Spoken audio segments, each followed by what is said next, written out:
because we have a panel that's going to present some information from their perspective. This is a multi-perspective discussion, and then we're going to open it up to questions. So I am delighted to introduce on our panel. I don't need to reintroduce Representative Smith after that wonderful introduction from my colleague Brian Wimbigler, but you've heard mention of Mary Shelton.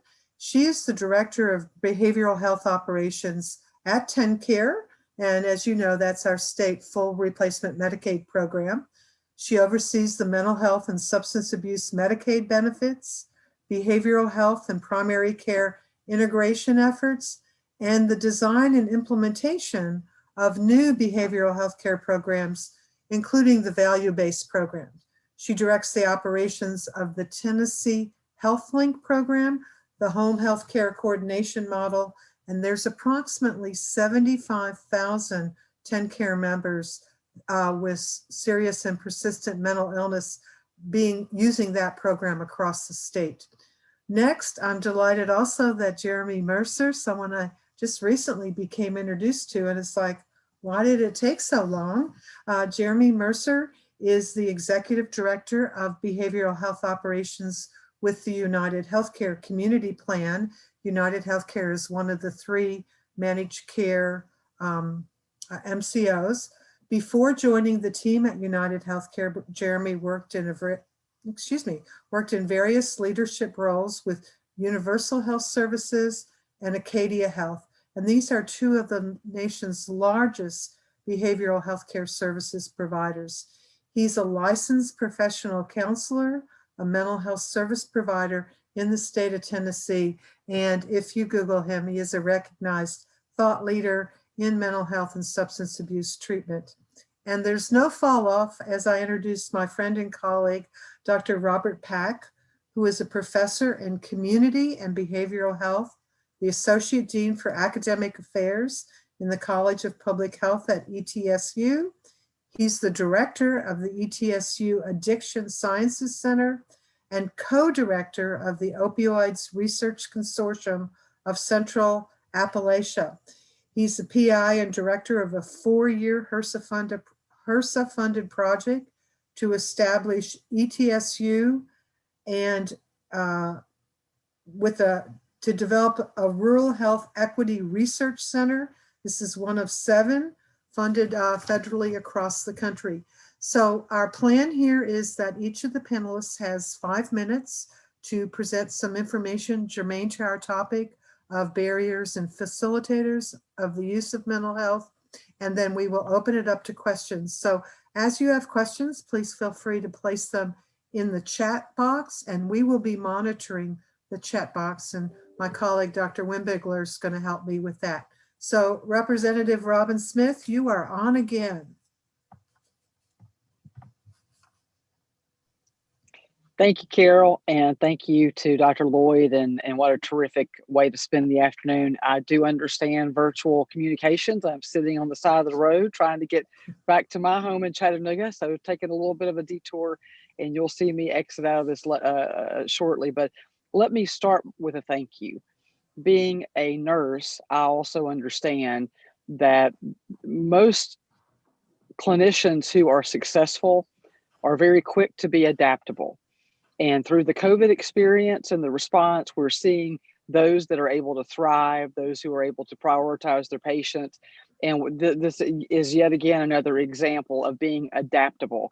Regardless of your circumstances, regardless of the flux of resources, you're able to become adaptable and prioritize your behavior, which is always the patient's. One thing I will tell you too is as a nurse who my faith drives me, I err on the side of grace. Many times I am criticized greatly. And one of the things I appreciate about the area of mental health as well as substance use disorder treatment is you press through this selective application of grace. We live in a culture that is very superficial, very fake. And we all have needs. We all have mental health needs. And most don't want to admit that there's physical, spiritual, and mental needs to the whole person. And so relative to I'm a tremendous believer in mentoring. I'm a tremendous believer in intervening, asking questions. Just last year, there was a young man that I had contact with, and he was thrown into a situation that was horrible. Some of it was his own making. He was contemplating suicide. You have to intervene, and we don't live in a culture that likes to delve into that. So let me tell you, thank you all for what you do. Now, as a legislator, having changed careers a couple of times and find myself in a very unique position as a legislator, I have fought for 2 years to get telemedicine passed. And I will tell you, the clinicians and other politicians are okay with telemedicine, but where the fight is with reimbursement and in the insurance world. And what I would just ask that you all accept, we have wrongfully accepted the definition of access to care to be access to health insurance. And the reason that perverted definition is harming our cause is because it gives so much power and decision making process to the bureaucrats and individuals that work within the silos of an insurance companies, and they make these very dispassionate decisions. And so for a long time here in the state of Tennessee, there was a version of telehealth available, but you were interacting with an insurance clinician. They didn't have access to your medical record. They were not giving you the type of care that their one medical home, whether it be a nurse practitioner, a PA, or a doctor. And so it has always been my heart's desire to have provider-based telemedicine so that your own physician, your own provider can treat you via telemedicine just like an insurance person could. And so that was the inspiration. And then as we got into the writing of the bill, it became apparent that there was a need to make this all encompassing and not just have a few CPT codes covered, not limit this to primary care. And I will be very transparent with you. Had COVID not happened, I don't know that this bill would have passed even in 2020, because this bill was sitting in a posture. It had passed the Tennessee House, but there were the insurance lobby was very effective, very ferocious, and so we had to overcome as a group of clinicians, and sometimes preparation and opportunity struck, and this was one of those times where there was a vehicle to fill the need. And so when we came back in for special session in 2020, amongst all the COVID drama, telemedicine was sitting there as a vehicle. So I will tell you, the limitation on this particular piece of legislation is that the way it's currently written into code that allows you to bill for insurance reimbursement, which allows you to practice at a provider-based telemedicine scope, will be ended in 2022. I will bring back a new bill. That is my heart's desire.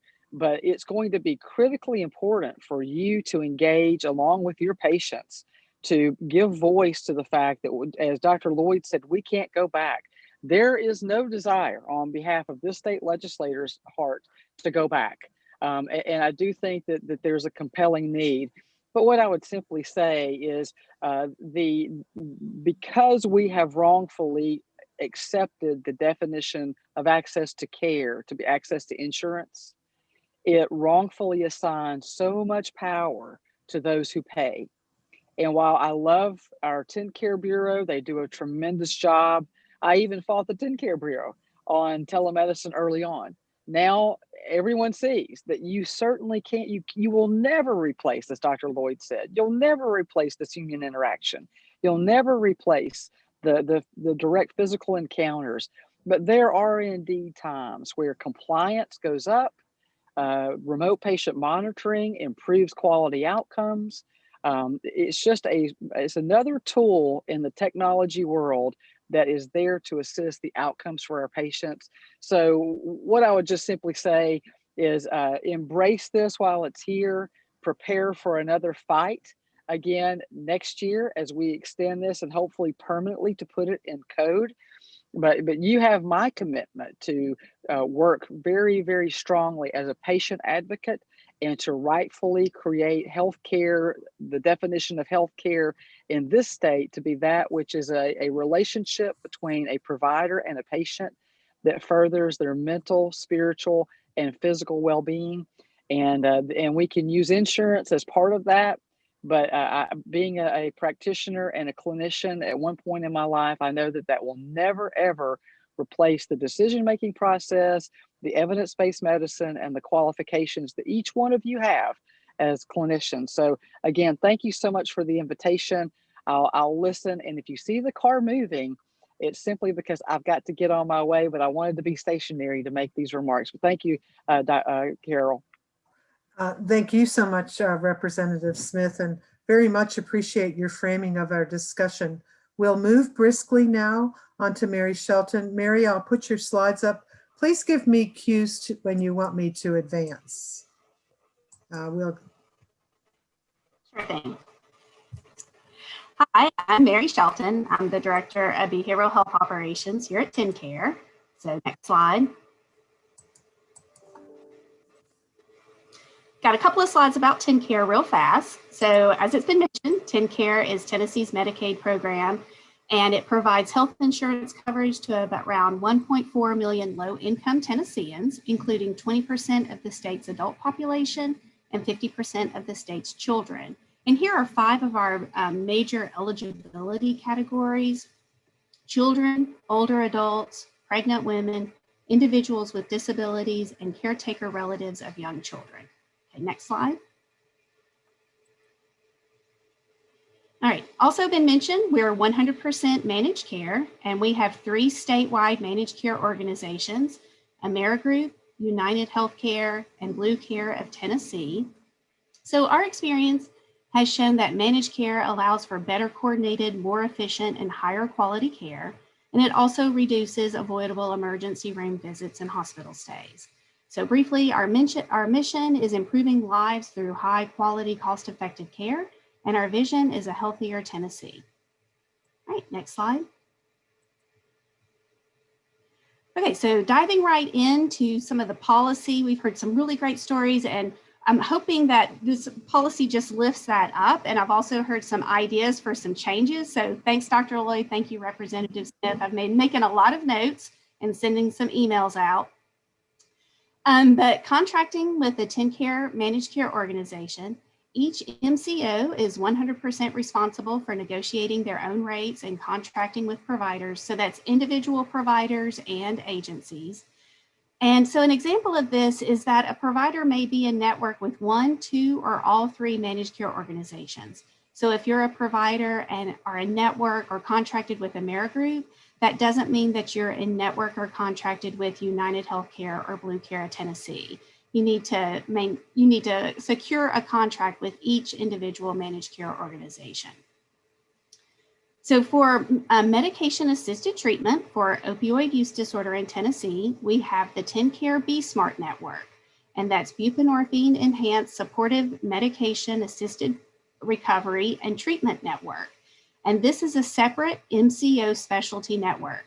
So if you are an internist and you're contracted with a managed care organization for internal medicine, or an OBGYN and contracted with the MCO for OBGYN services, you are not in the B-Smart network.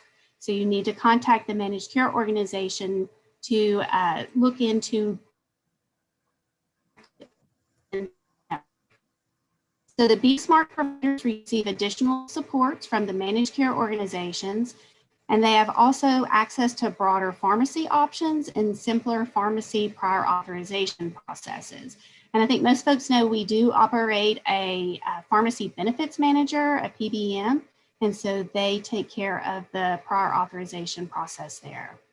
So to provide buprenorphine medication-assisted treatment, MAT, recovery services within the B-Smart network, a provider must meet all the federal and Tennessee state requirements to prescribe buprenorphine. Additionally, we have some other requirements: meeting the network provider eligibility criteria and complying with the pharmacy benefit, providing and documenting treatment in accordance with all the program components, and then we have quality of care activities. With the managed care organizations, we have different quality metrics and provider engagement evaluations. Okay, next slide.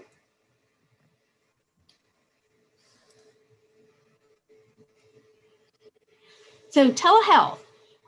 So within the field of behavioral health, this has long been covered by TennCare, mainly around medication management and therapy services. So telehealth for TennCare, it's reimbursed at the same rate as the in-person services. So there's not a secondary telehealth rate. So traditionally, the way that mental health providers have been rendering telehealth services is in an office setting. So the provider would be like in an urban office setting and the members would be in a rural office setting.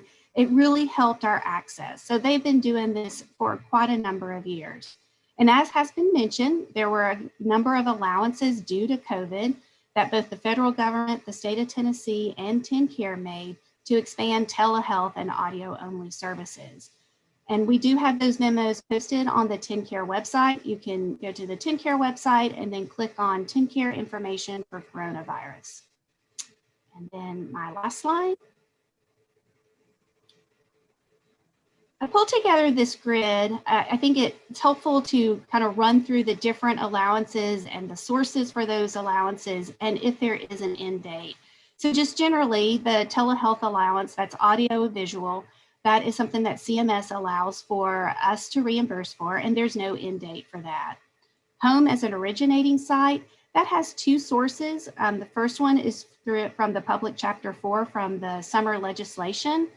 I couldn't locate an end date for that. And then also the support allows this member with covering SUD, and there is no end date for that either. And then also was mentioned the audio only. We started this with COVID around the first week or third week of March, first week of April, somewhere around in there. That is something that's being allowed through the TennCare memo. And the current end date right now is March 31st of this year. And that is something that we're continuing to evaluate to see if that needs to be extended. Also, we're allowing for group therapy for behavioral health, and that's through the TennCare memo, and there's no current end date. And then as Dr. Lloyd mentioned, controlled substance prescribing at the federal level, and that exception is because of the declared public health emergency. So just wanted to give a brief overview of the telehealth allowances and especially what's allowed for within TennCare. So thank you very much. Thank you very much. And we'll move on, continuing to be brisk, to Jeremy Mercer. Jeremy. Sure, thanks so much. And go. Thanks, Carol. I wanted to just compliment some of Mary's slides and talk a little bit more about the Be Smart program. You've heard reference to TennCare's MAT program this morning from Dr. Lloyd and from Mary, so just expanding there quickly. We can go to the next slide. Mary covered in her slides really what the program is, but it is a comprehensive program that recognizes that individuals on their substance recovery journey can utilize both medicated assisted treatment and the need of support services through care coordination, therapeutic services, other ancillary services, recognizing that there is no straight line in behavioral health and in substance use recovery. Next slide, please. So these are our program components for Be Smart, and these components with the expansion of telehealth are all included in that expansion. This is in addition to the long-standing behavioral health codes that have been reimbursable via teleplatforms. Next slide, please. So it is a phased approach to treatment, induction, stabilization, and maintenance. Go on to the next slide. Our induction phase is a medically monitored startup of buprenorphine treatment performed in a qualified physician's office, inpatient setting, or in an OTP, which you heard Dr. Lloyd reference. The medication is administered when a person with an opioid dependence has abstained from using opioids for 12 to 48 hours. And this is really the first initial stage of treatment. really to address opioid withdrawal as well. Next slide, please. Stabilization phase is our next phase of treatment. Stabilization phase begins after a patient has discontinued or greatly reduced their misuse of the problem substance, no longer has cravings, and experiences few, if any, side effects. The buprenorphine dose may need to be adjusted during this phase. Next slide. And then there's the maintenance phase. And this occurs when the patient individual is doing well, they're on a steady dose of buprenorphine product, and the length of time between the maintenance phase is really tailored for each patient. Now, even though I've talked about 3 distinct phases, I think it's helpful not to see that in a hierarchy type structure, realizing that an individual might go through different phases as they are on their journey through their substance use disorders. Next slide, please. We do have some treatment guidelines for induction and stabilization. Have a scheduled office visit at least weekly. Right now, that of course is happening through telehealth. Receive appropriate counseling sessions at least twice a month as defined by the program components. Be subject to 1 observed drug screen at least weekly, and then receive care coordination services at least weekly if indicated. We can go on to the next slide. Maintenance phase.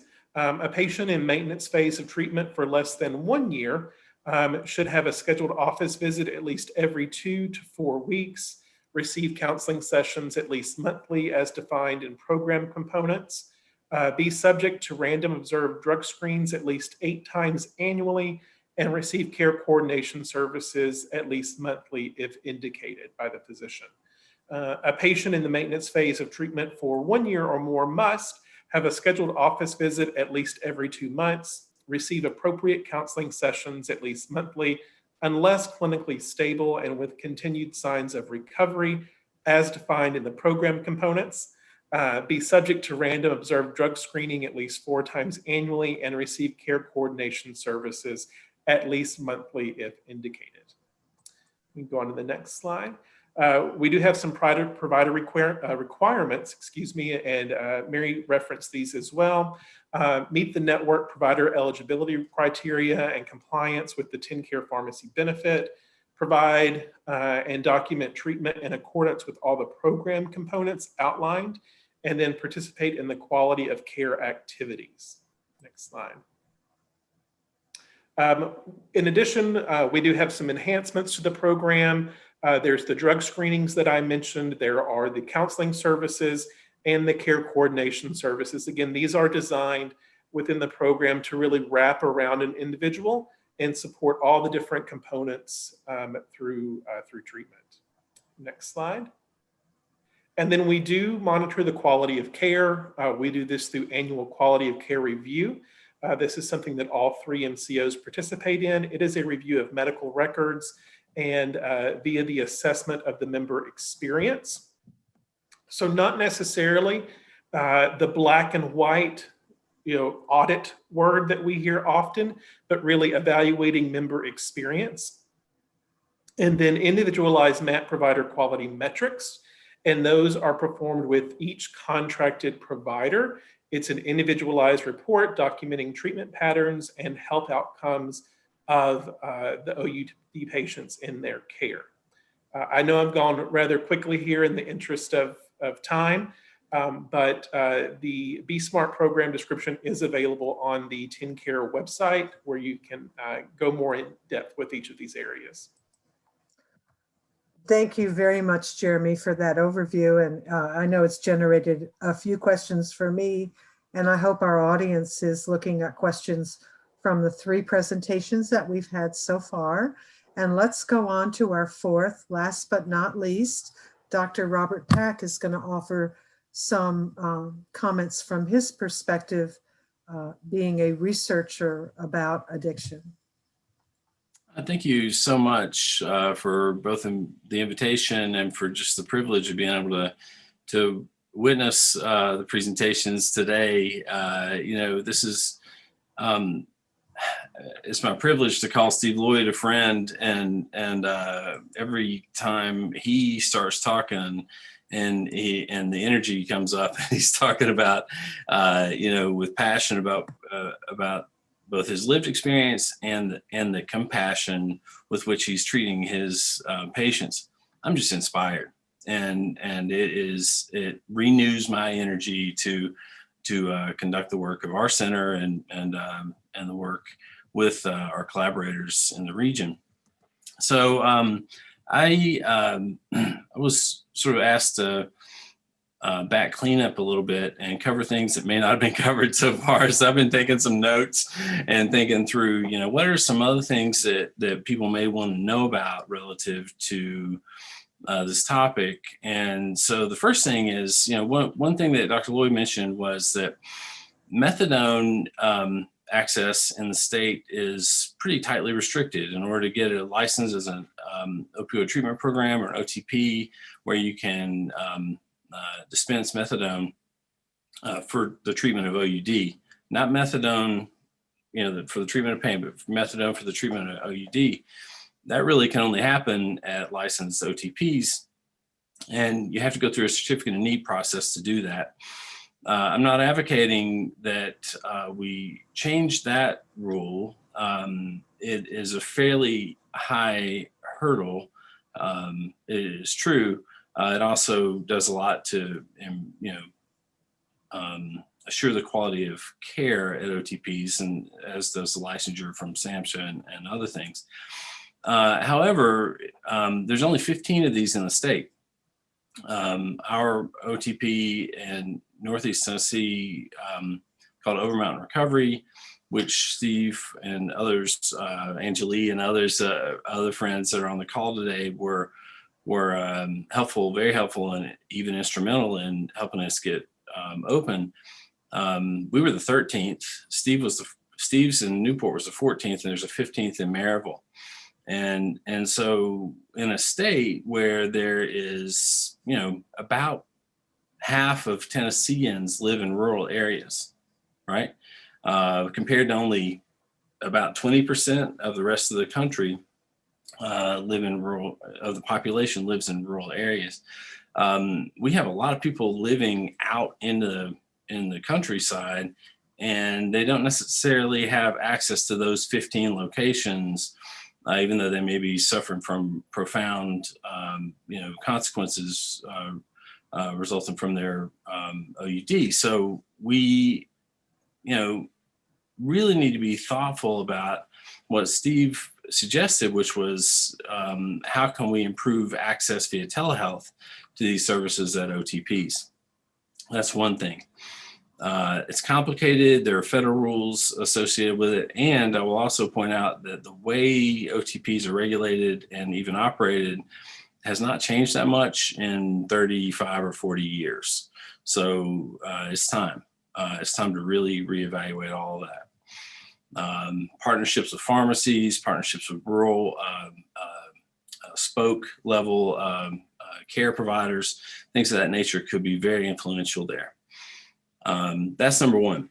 So the second thing that I want to talk about is, we're really discussing a lot of the opportunities related to telehealth today because of the emergency public health crisis that we had relative to COVID. But we've been having this long-standing emergency public health crisis related to substance use disorder, and really the suicide and overdose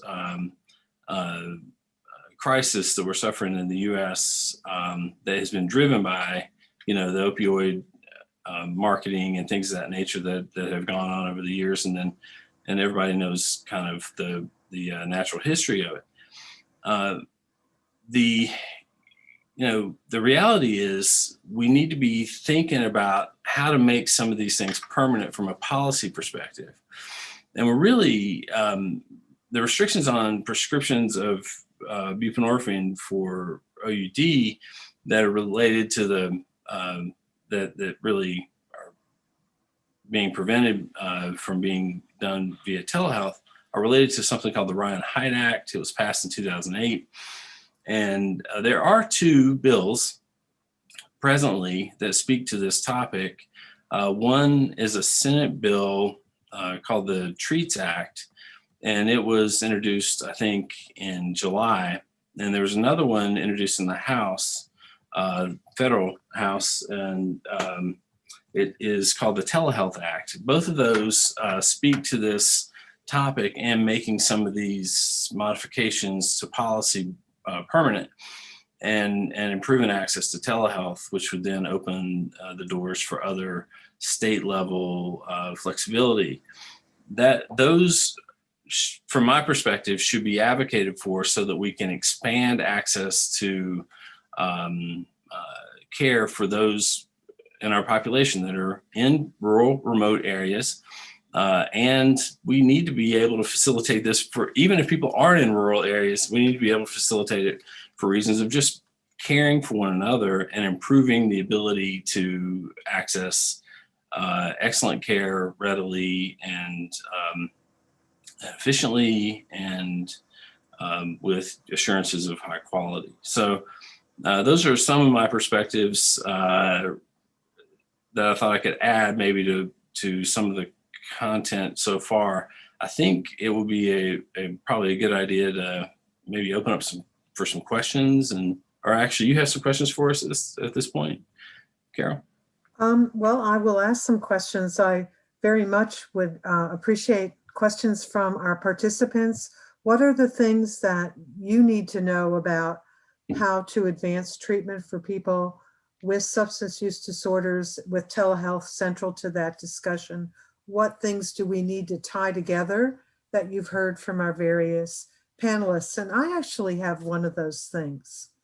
I'm trying to tie two things together, panelists. I understand the urgency around treatment, and we saw how the treatment is different during the induction phase and other parts. And I'm also thinking about Dr. Pack mentioning overdoses, mentioning suicides, those things. And I want to tie those together, and I want to do it through asking this question. We hear about medication-assisted treatment, and thank you, Mary, for describing that and to talking about what that would include.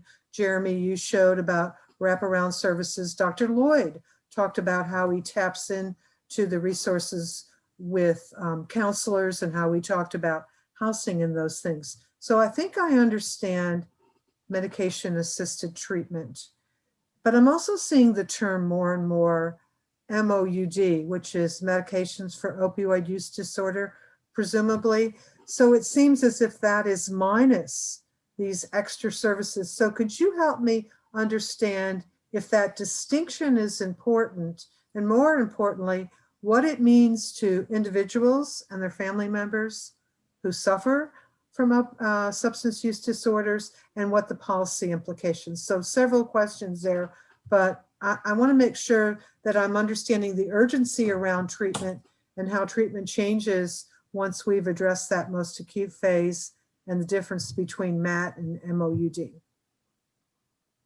So any way you want to address that. To whom would have you address the question, Carol?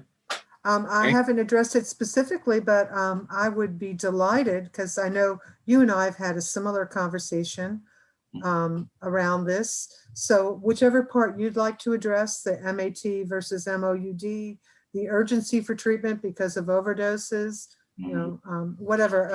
I'm going to let you all declare who's the good person by offering your comments. I'll take a first crack at it because there's a number of different places where I think each of us can weigh in. I think the distinction between MAT and MOUD is really related to the fact that just the medication alone can be life-saving, right? And the recovery support services that need to come around people thereafter, and the treatment and the therapy and the counseling and things of that nature, all of those are supportive for a recovery journey. And but the medication itself is also useful for keeping people alive. I mean, just if you can get somebody connected to buprenorphine treatment, even if you can't also get them connected to counseling at the same time, you're going to improve their chances for living compared to if they were not engaged in treatment. That's just a fact. However, those other services in support of their recovery, like counseling and like making some connection to housing and food and all of those other essentials, those are part of their recovery support services too, right? So I would probably address that question in that way. I'm going to turn it over to my colleagues here for a minute if they want to pick it up and maybe address some other aspects of the question.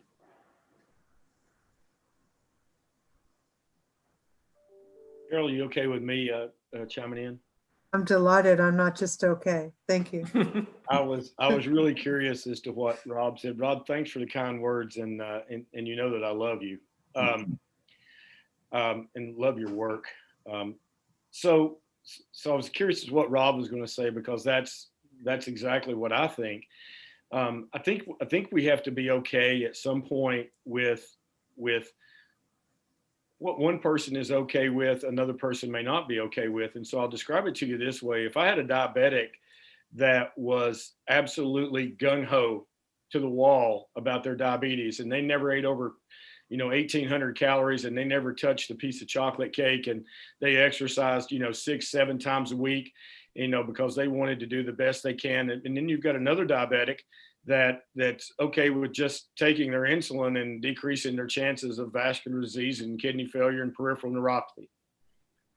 I mean, I think we're all okay with both of those. I mean, from a insurance standpoint and a risk management standpoint, we probably prefer the first guy a whole lot better to the second one. But the truth is, we're okay with it in other fields or other disease processes. So I think, when we're talking about treatment of diabetes, it's all about harm reduction. We never cure the diabetes. We decrease the risk of heart attack, stroke, blindness, peripheral neuropathy, kidney failure, right? We're okay with harm reduction there. But sometimes in addiction, we're not. And Rob's right that the medication alone has a 50 to 70% mortality benefit. And I tell folks all the time, I hadn't figured out how to treat dead people yet. Now I know some people have tried to bill for treating dead people, but I've never seen anybody treat them. So I think we have to be okay with what the patient's goals are. And I know that's hard, because here what we talk about is we want to help patients feel better, get better, and stay better. I have never had a patient that could get off first base until they felt better, and I'm going to make them feel better with medication. Now, once I've got them feeling better, now I can help them get better. Well, how do I help them get better? I help them get better by engaging in meaningful behavioral change. And guys, some people don't want to do that. And if they're not breaking the law and their lives are a little better and they're not a drain on our system, at some point, I think we're going to have to be okay with that. It's not what I encourage, but some people want to do that. And then for those that do choose to go down the behavioral health route, how do we give them the tools to help them stay better? Mm-hmm. And so medication in and of itself, I tell people, if I had 1,000 people laid out in front of me that had a heroin addiction, and I came out every morning with medications, methadone and buprenorphine, and I slung it to them like a farmer feeding hogs, didn't care what their name was, didn't care anything about them. I just improved their mortality benefit by 50 to 70%, and I don't even know their name. And guys, I'm okay with that, because I want them to live. And some people are the bright light variety, others are the slow drip variety. You come around long enough, your life keeps getting a little better. Hey, what else can I do here? And then now we engage. So I think we have to be okay with meeting people where they are on their timetable. And then supplementing all of their other needs with therapy services as they begin to engage with that treatment service. Steve, I think you're absolutely right. It's a bit of an orange to the apples that we're discussing here, but if you think about it, say I had a teenager with attention deficit disorder.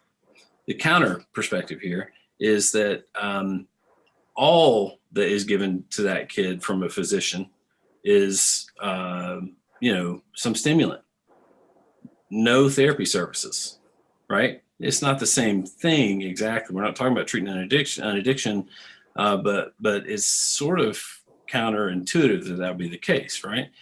Because the behavioral skills and the things that they're going to need in addition to that medication are essential, but they're not in any way connected to those counseling services.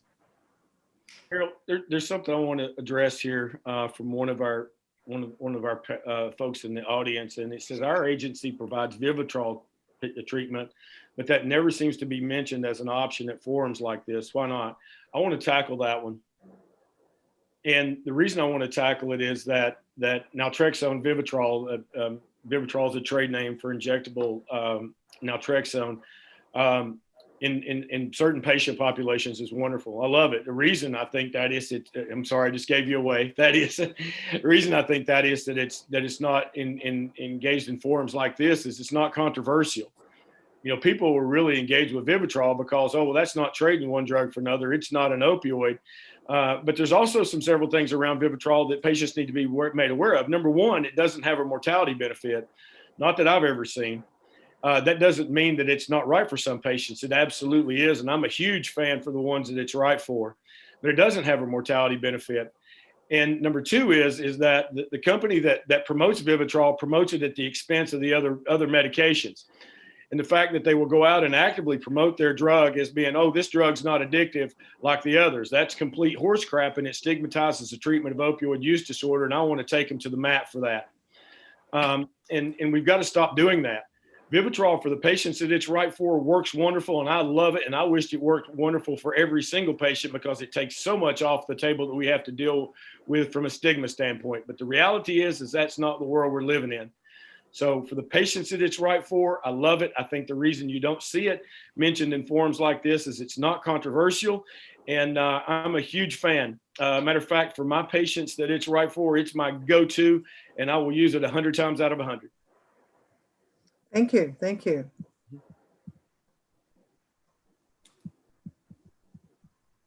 Let's see. Carol, we have some other questions in the chat, and one comes from Stephanie Strutner. And Stephanie, if you wouldn't mind unmuting and asking your question, please. Sure. Thank you. Good afternoon, everybody. So my question is related to non-opioid treatment for acute pain. And so we know that it's both effective and cost savings, but it's also a preventive measure to prevent opioid use disorder. And so with the changes to telemedicine, they provided us some significant opportunity to work our way out of this syndemic that we find ourselves in, where our opioid epidemic has been driven by the COVID-19 pandemic. And so given the General Assembly's recent approval of the Medicaid changes allowing the aggregate cap, how can we as a state work together to move forward in order to freely and fairly really allow physicians and patients to make the best decision for the patient and their long-term health without interference from the insurance providers in the manner of what they will and will not cover? And just for clarification, and I think I'm tracking now, the aggregate cap, are you referring to the block grant? Yes. Okay, gotcha. All right, I was curious what that was referring to. So everything is still in the planning period with the block grant. I would be interested in other folks' ideas around this. I'm not that close to the block grant policy and what may happen there. And of course, we don't have any savings yet since it was just passed, but would be interested in other folks' thoughts.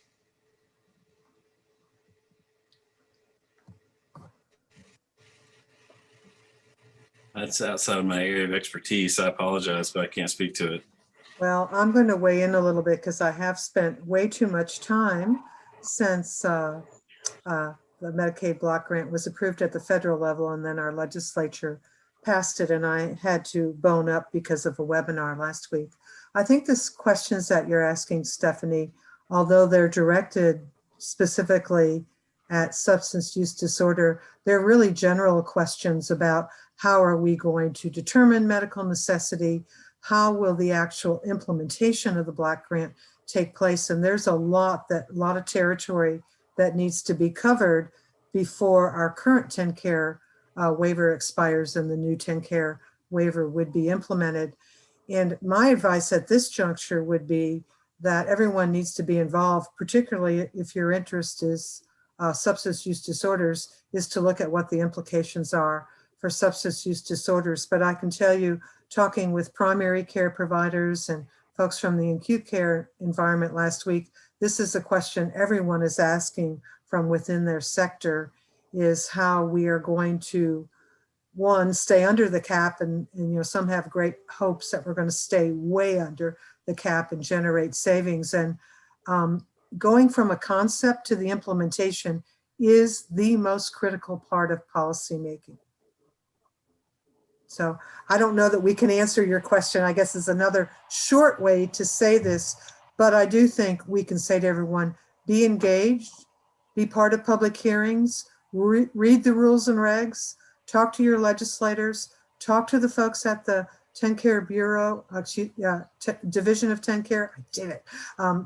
And make your views be known, that we keep the patient in the center, but also work within the parameters of the program as defined currently. If I could, Carol, I wanted to add to that before I have to sign off. I am going to carry a bill this year that will look at the definition of medical necessity in code. I know that if you go to the insurance subcommittee hearing on the block grant that we just had this past week, I had a very direct line of questioning back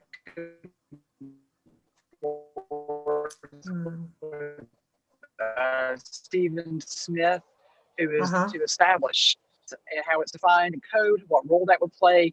And there's a very wide definition currently in our code, but it does give a lot of power, as has been stated already, to individuals who do not have patient contact, nor do they have necessarily anything outside the realm of physical health involved. So just know that's something that I will be engaged in this year, as well as looking at network adequacy, making sure that mental and physical health coverages are adequate in nature, to make sure that if you do have an insurance plan outside of Medicaid, there are adequate providers that are Robin, is it safe to say you have some very premier experts here on the phone, practitioners that deal with opioid use, substance use disorders every day, people that research it, policy people. You're open to comments and suggestions and conversations from folks? Yes, I absolutely am. But one thing to appreciate, and this is where, while I am a healthcare clinician, when I am working on a healthcare committee, every issue revolves around patient. We passed a menu of bills that added over $140 million to our education budget. I have dealt exhaustively with a lot of education experts this past week, and to them, students are the number one priority, not patients. And the reason I say that is one of the things that is a stress on every legislator is that government has no money. And so as we're having these conversations about expanding networks, about covering this and covering that, that is at the expense of a taxpayer. And so all of these conversations are so valuable and so treasured. But we also have to understand too that while we're talking about the resource application of taxpayer resources, there's a finite limit. And unlike the federal government, the state government does not print its own money. We can't annex another state. And we do have to balance our budget every year. And so the state government is quite unique, but I absolutely do covet your responses, your input, your thoughtfulness, but just couch that in the, in the framework that we have to walk, chew gum, take the dog for a walk, push the stroller, and smile at the same time, because we do have other things outside of healthcare that, state government is not a big insurance program. So with that being said, I'm about to go up Mont Eagle Mountain and I will lose you all. You're gonna So lose. best wishes today. And thank you for allowing me to be part of your forum. Bye-bye. Thank you, Robin. Okay, Carol, addressing some additional questions in the chat. There's one about broadband access. And Dr. Lloyd, you brought this up and you had some potential solutions in there. And while not ideal, they work. So really the main question is, we've been talking about statewide broadband access since 2017, and we know things take time, but should this be expanded to be viewed as a health issue and not just a broadband issue? In a way, those aren't separable. They're linked together, especially now more than ever. I think that I love it. I mean, yes, it is a health issue, and I'd also argue that it's an education issue. So it's both. I'm embarrassed at my lack of history, but I'm trying to catch up for it now. And I've done a ton of reading recently around President Lyndon Johnson, and unfortunately, his legacy will be Vietnam. But he did a lot of really, really good things, the Civil Rights Act, and then what he did for people in rural Appalachia, I think speaks to me here, because the things that he made available through various acts really improved the lives of people of Appalachia, and it still needs to be improved more. It's my home. I'm from rural Appalachia, but I think that something along the lines of what President Johnson did back in the 60s with rural Appalachia needs to happen again around internet, because it's one thing for me to tell my patient to drive to McDonald's or Starbucks because we're going to have a 15 or 20 minute appointment. And I think that is necessary. And I think that it should be looked at as a health issue. What about a kid that needs to be in school for 6 hours? And so I think it's both a health and an educational issue. And in today's world, the internet's not a luxury. May I add to that a little bit?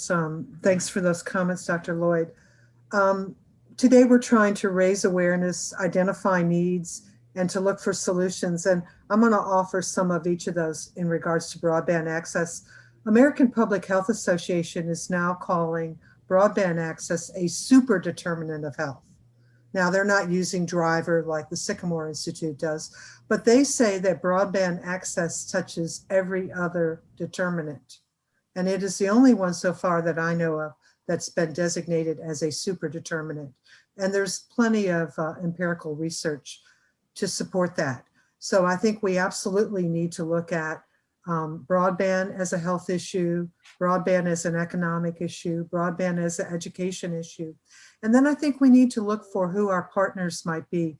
And interestingly, one of the groups in our state that's been really leading the charge around broadband is AARP.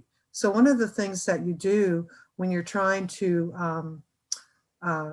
catalyze change is to look for who you might draw in to that change that you're looking for. So as people think about this, we may want to look sometimes and look at the efforts and how what they're doing might help us with what we're trying to do, which is extend telehealth services for people with OUD. So just an idea is that sometimes you have to step outside and say, where can we find, we know who the usual suspects are. It's us that are here on this webinar, but who are the unusual suspects? And again, AARP here, and the fact that broadband access is something we should really be driving to meet our goals. Hey, Carol, it's Jeremy from United. Could I answer quickly? There was a question up above about, does the state of Tennessee or does TennCare's MCOs track relapse? And I just wanted to mention with that question that what we are able to tell is someone's time in a program or in treatment. I personally, as a clinician, am not a huge fan of the thought of relapse, because I do think it is a continuum and a journey.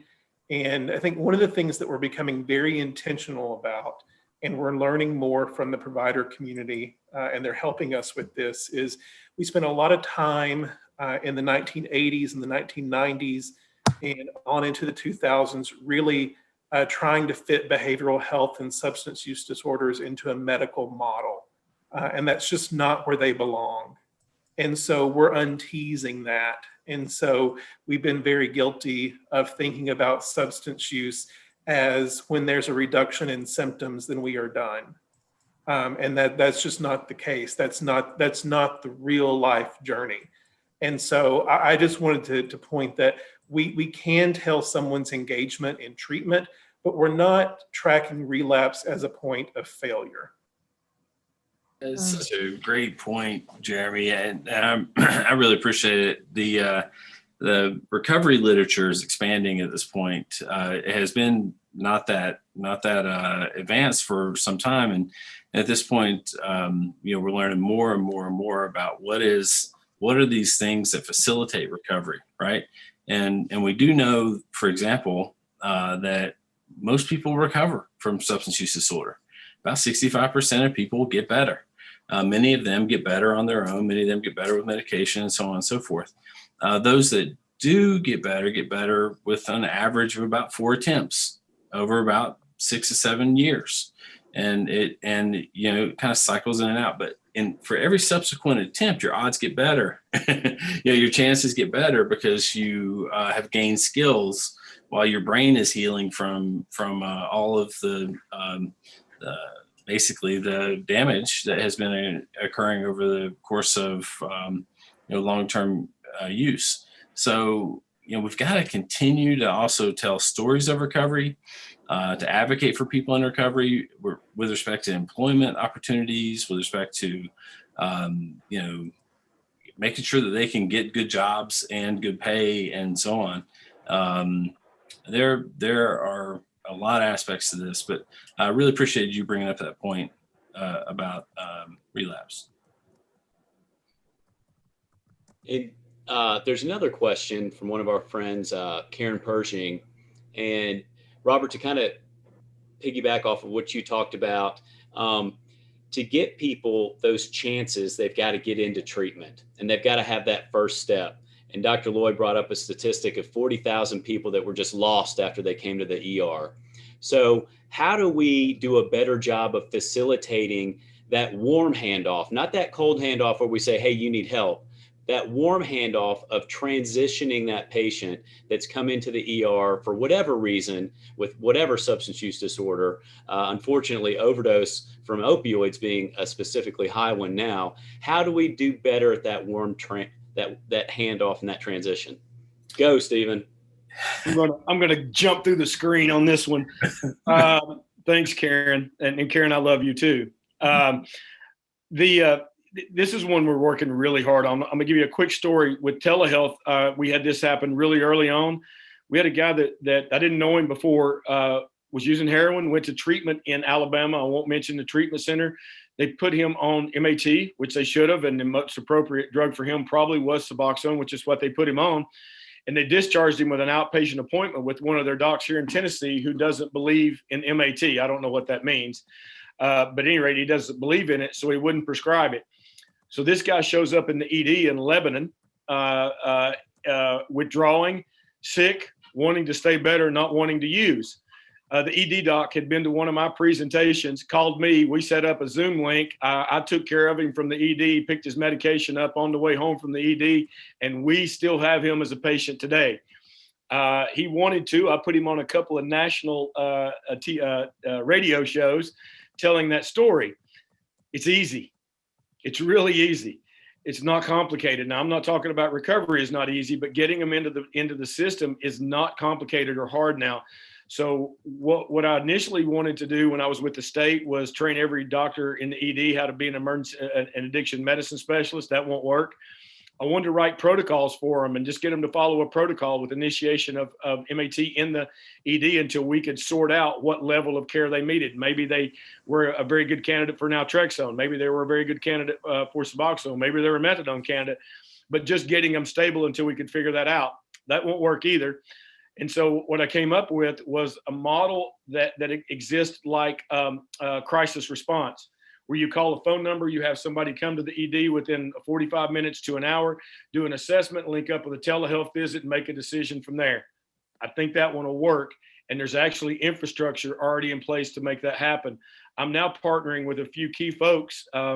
My friend Lynn Massengale, who is the CEO and founder of Team Health, is gung ho about this, and so we're putting some of those pieces in place right now, Brian, to try to address this. But we really need buy-in from the EDs, which I think we can get because the insurance companies have made it a HEDIS measure, which is a good thing for us. So that's what I got.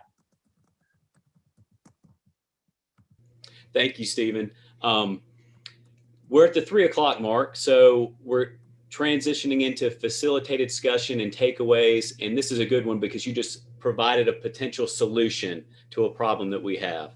So it's always great to talk about what's going on, but it's always great to leave a presentation like this with actionable steps that we can all take to actually affect change, whether it's in our small worlds or at the state level or national level. But I like to walk away with, what can I do today to make a change in one of my patients' lives, either today or tomorrow, or yesterday if I can. So what are some of those things? And Carol's going to help me kind of facilitate this discussion that we can all do now to make a real difference.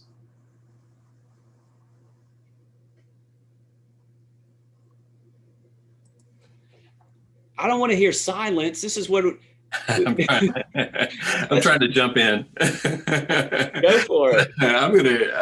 So here's a simple thing that every single person here can do. Go to shatterproof.org. Download their stigma white paper. Push it out to every person you know. And because I have seen people change in seconds when they start thinking about this concept of addiction as a chronic disease, and this being and substance use disorder being a result not of moral failing, but of a number of things that have happened, and their own behavior and is a piece of it, but it's not the thing. It's not the only reason that they are in this situation. Treating people as we want to be treated ourselves, with respect, irrespective of whether or not they are suffering from this condition. So, or have this condition rather. Suffering from is not really a term that we're using these days. So this stigma piece, download that document. Thank you, Dr. Wimbigler. That's fantastic. Appreciate the link right there. Push it out. Go to the Addictionary, which is from recoveryresources.org. The Addictionary, as people are reading through the dictionary, it becomes clear to them how just the use of language, common language, can exacerbate these problems. These are no cost to us, things that we can do. Now, relative to policy, I'll weigh in a little bit later. I want to yield the floor for a minute to see if my colleagues want to weigh in. I agree with Rob. When I was thinking about this, and I want, we can talk about policy things, and we can talk about education pieces and access to care, and we've got some really good things happening. There's some things we can do to improve on it. If I got to pick, I'd pick what Rob said. This crisis that we're in reminds me so much of the HIV disease and AIDS crisis of the 80s. The parallels are really scary, similar. People have to be willing to step out and ask for help. We only get 1 in 10 out of people treatment that need it. Families are destroyed because they don't want it outside the walls of their own house. So I pick what Rob picks. And what we can each do is open our minds. I don't have a pet. I tell my patients, and I tell talks all the time, if you told me that rubbing chicken manure across somebody's upper lip helped them with their addiction, that I'd open up a clinic and we'd start applying chicken manure to upper lips. I don't care. And so I think that all of us need to keep our minds, and Rob Pack has helped me with this more than anybody in my life, be driven by the data. What's the data show helps? Let's become evidence-based. I love my 12-step organizations, but I was in a 12-step meeting not long ago where a guy said, others died that I may live. Well, that's really good for you. But what about those families that lost their kids? And I'm not buying that. I'm not going to sit by and be silent when I hear that anymore, because I know there's evidence-based measures out there that'll keep people alive. So we really got to look at exactly what Rob said, and we could talk about policy, other policy things going forward. By the way, Jeremy, thank you for what you said. You know, there's a great Cochrane collaborative meta-analysis on 12-step programs demonstrating their positive impact for substance use disorder. It's published in April last year. I have a full text of it. If anybody wants it, they can send me an email. I've also got a briefer article that one's 50 pages long, but the briefer one's 4 or 5 pages long. It summarizes the results of that study, but it's an excellent study. But it can't be the only thing, right? We need to make every possible way of helping people enter into recovery. We need to make it available to folks, and also, since the payers are on the call, I think it's absolutely imperative that we talk about, you know, really excellent wraparound services in addition to what's already being paid for, but being creative about things that we can advocate for thereafter. You know, expanded peer recovery support specialists, really working on the entire ecosystem of recovery supports that benefit people that are seeking to re-engage with employment, with education, with you know, other services, so they can re-engage with the community. Yeah, I'd like to add to the oh, I'm sorry, Stephen, please go. Well, I just, Rob just queued something for me, and I hope Mary's still on here. I don't want this to be taken the wrong way, but I think that we have to look at barriers to people getting access to what they need. I had a new patient yesterday that lives in Franklin, and it came to us in Wilson County, which is, you know, 45 minutes. And she came to us because we are a TennCare provider, and we wrote her medication after doing her assessment and plan. And she went back, and her pharmacist called us and said he wouldn't fill the medication because he didn't understand why she would drive from Franklin all the way to Mount Juliet for treatment. And he wanted to see her therapy notes. Well, you know, those are kind of things that you can't have. This is a brand new patient who has stepped out and asked for help. And now we've got a blockade from a pharmacist who doesn't believe in medication. And he also told her that she was just trading one drug for another. And so that's an issue. So that's within our own network of healthcare providers. But from a payer standpoint, Mary, this is something that I would really like us to look at seriously. If you want to become a Be Smart provider, that process is pretty rigorous. Now, they stop short of needing a rubber glove, but they're pretty close. Okay, and so it looks in depth at you know, the audit process. It still is an audit. I don't like to use that word, but Jeremy talked about the process used to evaluate providers and their quality of care, and I love that because we're talking about access to quality care, not just access to care. But one of the things that really is a hindrance is the prior approval process. If you are good enough to get through that Be Smart process and become a credentialed provider for all 3 MCOs, then I would propose that you drop the prior approval process, because I can tell you that each of the clinics that I oversee and run, and I see patients, I have one person whose sole job is to work on prior approvals.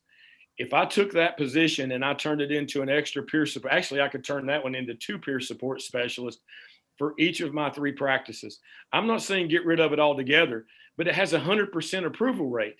And I never have understood why we have a process that has a 100% approval rate. So I think that's one small thing that we could look at going forward that would increase access to care without compromising quality. And I'm sorry, Carol, go ahead. No, well, Rob also spurred some thoughts for me. And as we have these discussions, I hope that we'll all consider those that maybe haven't been mentioned today, or problems that haven't been mentioned prominently. The situation is very different for uninsured people. And so when you look at this from policy, some are suggesting in the chat, well, you know, Medicaid expansion. And because of the relatively good coverage, this would be an option. Rural nuances of living in rural areas. I also want to bring up another thing. We've talked about how the pandemic has been horrendous, but it has been a motivator towards perhaps some changes. It's shocked our system. But I'm concerned that we're so acute care oriented. We look at the acute phase, not the recovery phase. The same thing's true with COVID. And we're beginning to see that the acute infection has a very long tail. And there's also a lot of mental health implications. So I want us to try to keep juggling the balls. There's so many things, but there's people that so often get left behind because they're in a smaller group, like the uninsured, like rural people in Tennessee.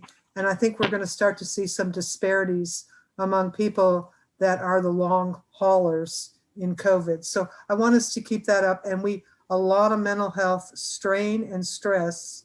I've just got done doing interviews in Tennessee. We're hearing providers are stressed.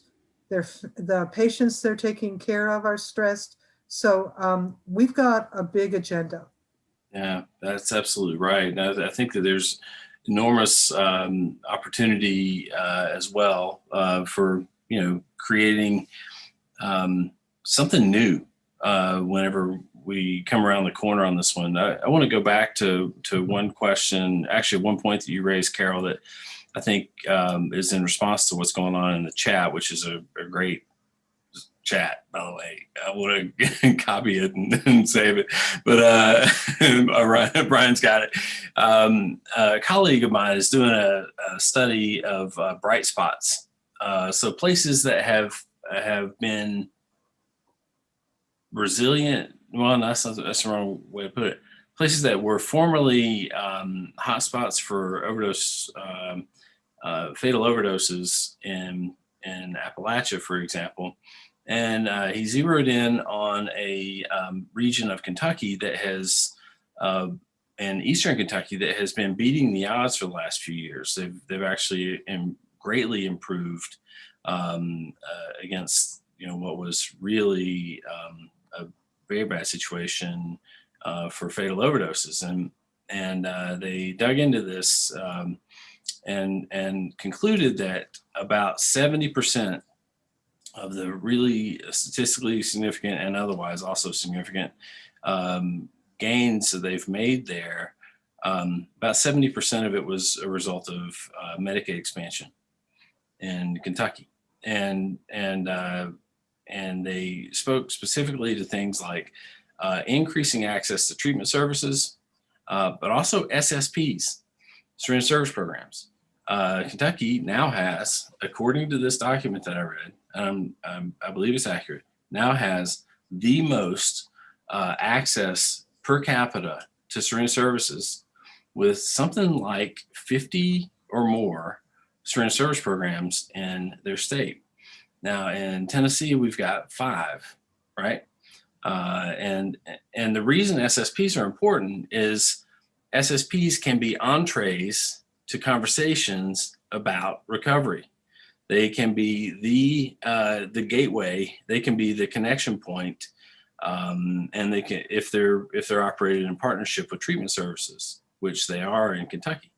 So I think that's a daunting task in Tennessee, talking about Medicaid expansion, right? But expanding all of those services to parity with other places where there has been Medicaid expansion is really what I'm suggesting.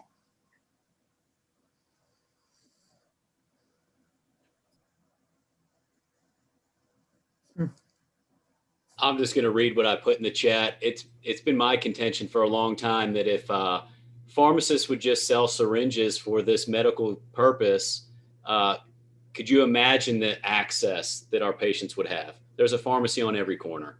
And in terms of syringe services programs, they've got all the wraparound services that can help people that are accessing those.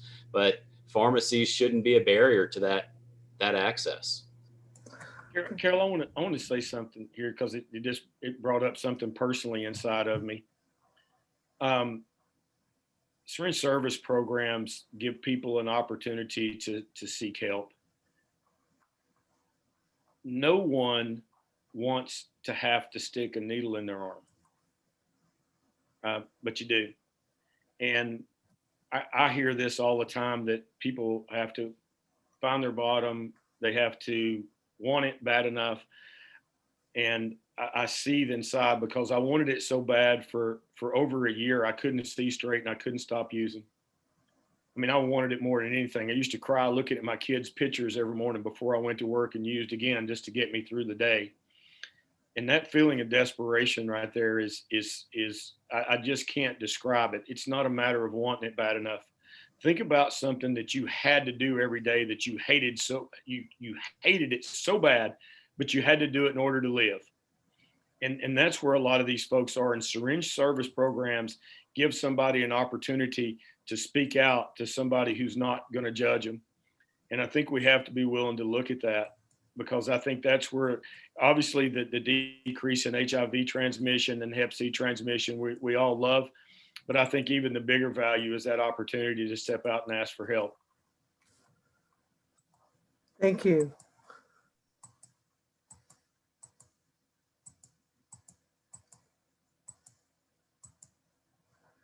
Brian, if you don't mind, I'm going to refer to one of the questions in the chat. Is that okay? Absolutely. Okay, so we've talked today about the acute phase and the subacute phase of treatment, and we've talked about recovery, but we also have prevention, and that's our long-term goal, is to do that.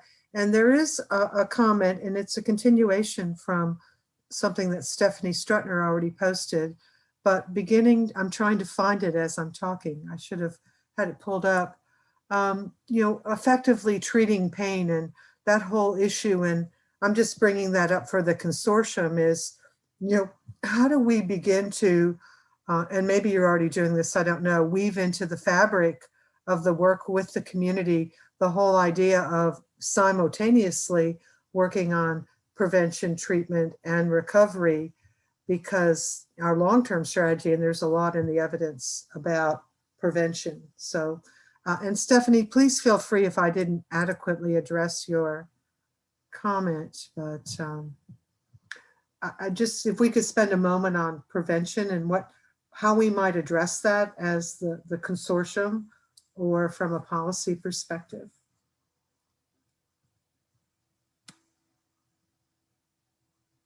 I feel like I'm talking too much, but I'm going to go ahead and do it anyway. That's why we invited you. Take the words right out of my mouth. Right. Yeah. So prevention. Prevention is funded by grants. Grants are put forward by agencies that have priorities, often themselves the recipient of grant funding, and is passed through money, right?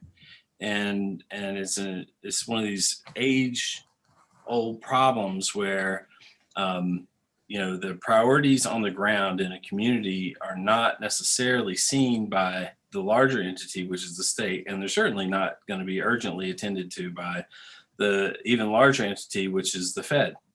And so we saw this with the prescription opioid problem, right? We saw it in earnest in the early 2000s. I was living in West Virginia. I was at a NA meeting on invitation of a friend who said, you think that's a problem, come to my NA meeting today. I want to show you what the real problem is. And every single person around the room had sold everything that they owned for OxyContin. This is in 2006, 2005. And, the point being that they are so far removed at the federal level to prioritizing that topic at that time, that the next 5 attempts to find some sort of funding to address this issue went completely unheard, because it wasn't part of the noise that was basically occupying everyone's attention at the time. So we have to come up with new models to get prevention funding to communities that they can use for evidence-based prevention services that we know well that they already work. Okay. There's a raft of these things. This is part of, my passion is getting people to use good prevention programs. And so one model that we've got in operation at this point, and we're waiting for it to mature, is that we partnered with a clinic. That's why I'm affiliated with Over Mountain Recovery. We opened Over Mountain Recovery as a nonprofit, and Over Mountain Recovery is owned by Ballad Health and ETSU in 50-50 partnership.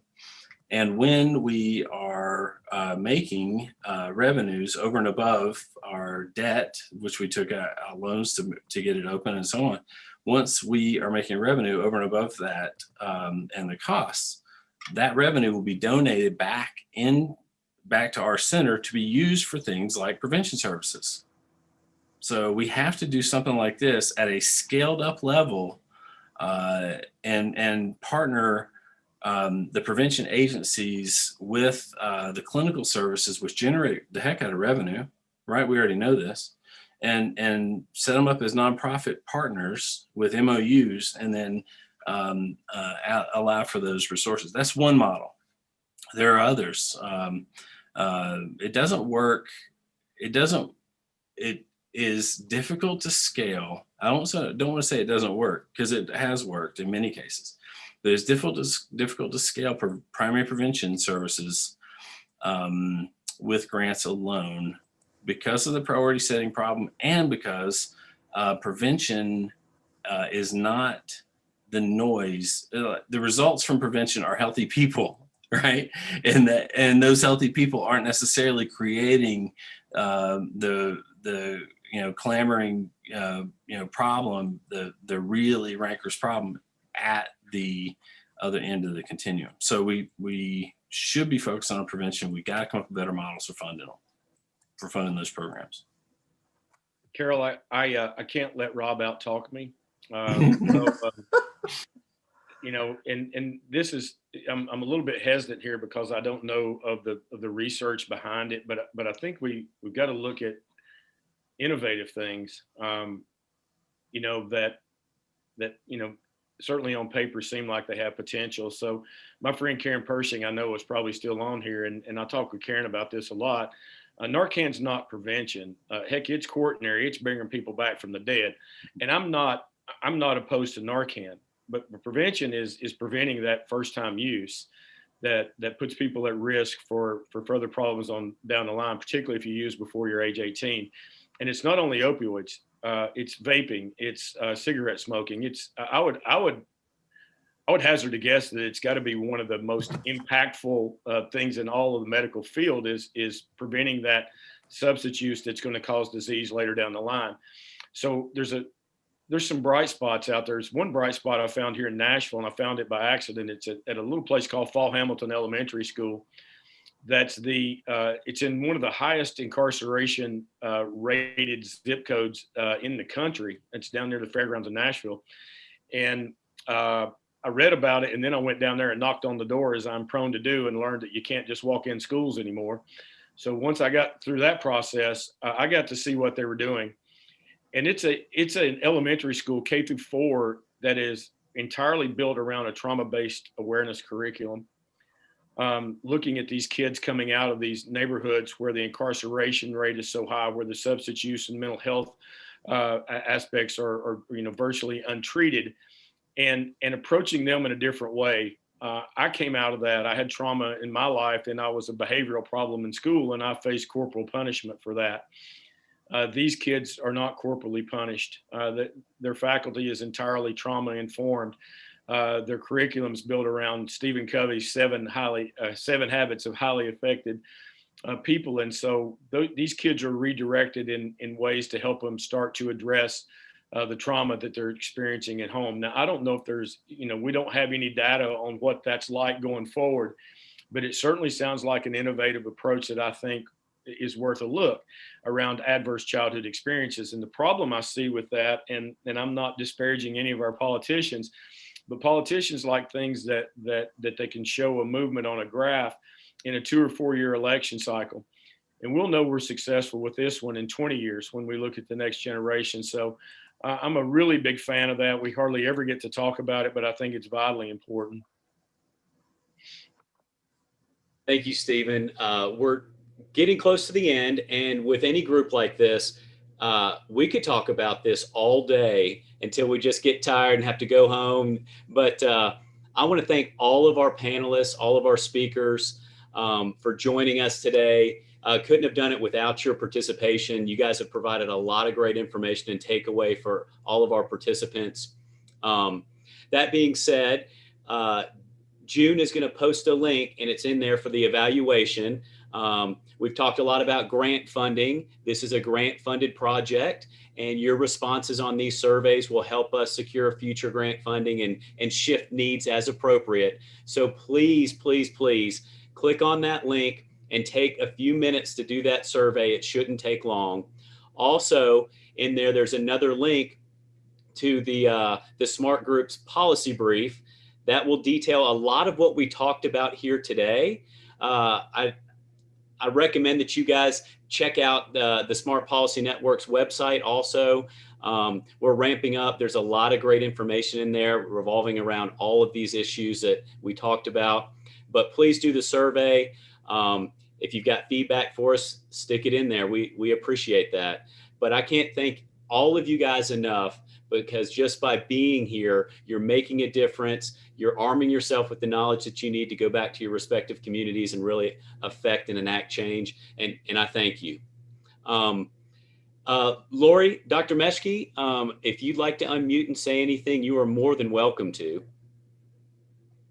Or Dr. Torville.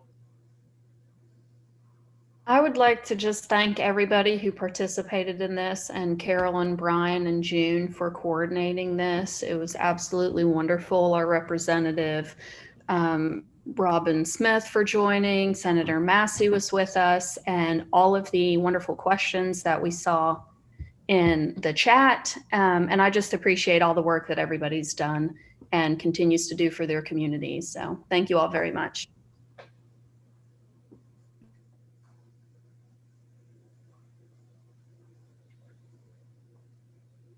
And Dr. Meshke, if you'd like to make a closing comment. Okay, you're good. My apologies. I didn't have the power to unmute, but thank you, Brian, for allowing me to do so. I keep the boss muted when I can. I want to thank our panelists. I want to thank Dr. Lloyd for just creating a wonderful, wonderful, informative session. I just want to point out that the RCORP ETC is here to assist. One of the things that was not mentioned today is the power of collaboration, that we all have strengths that we can build upon. And that, as I found with the recent work and implementation, and also now with NAS prevention, it's through our partnerships and building on our strengths that we can integrate this primary, secondary, and tertiary prevention to its fullest. And we here at the university are so happy to assist with your grant writing, to do literature pulls for you, whatever will be helpful to you in creating a solid model that will help inform how we can best assist in addressing OUD in all of our communities at all levels. So with that, I thank you all for your participation, for your thoughtfulness, and for all that you're going to contribute in the future to addressing this crisis. Thank you.